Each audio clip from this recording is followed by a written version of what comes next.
Good morning, everybody.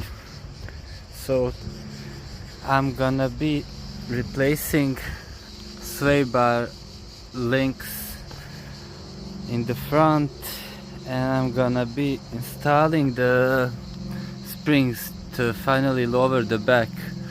If anyone keeps track, I already lowered the front a bit. I gave it a bit of camber, and I've put a little bit more spacer, and I think this is perfect. It can't get any better, I think. And I still need the spacers for the back.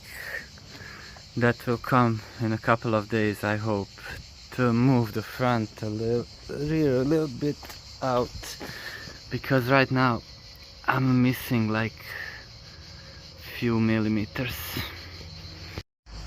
So here are the parts: the rear springs, front sway bar links, and rest is just work.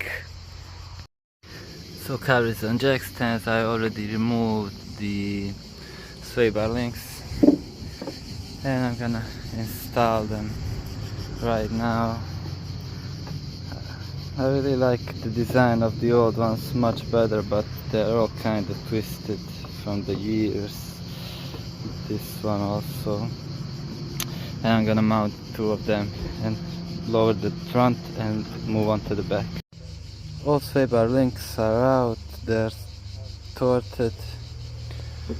The new ones are already in, and it's looking nice. A little bit prettier.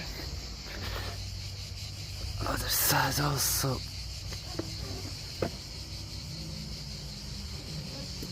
Let's move to the front.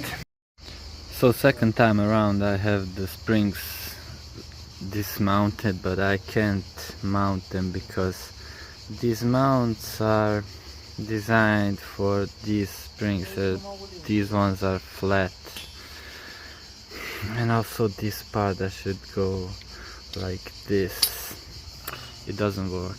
I will go and mount original springs, and that will be it. So the car is back on the ground, and I think this is best I can do. The rear springs will remain the same. I'm really satisfied with the front fitment, but the rear is a little bit sunk.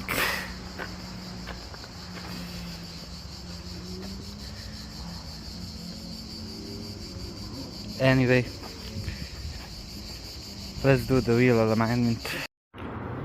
So the wheel alignment is done, and this is how the car is sitting right now, and it will remain like this for some time until I decide to invest a little bit more money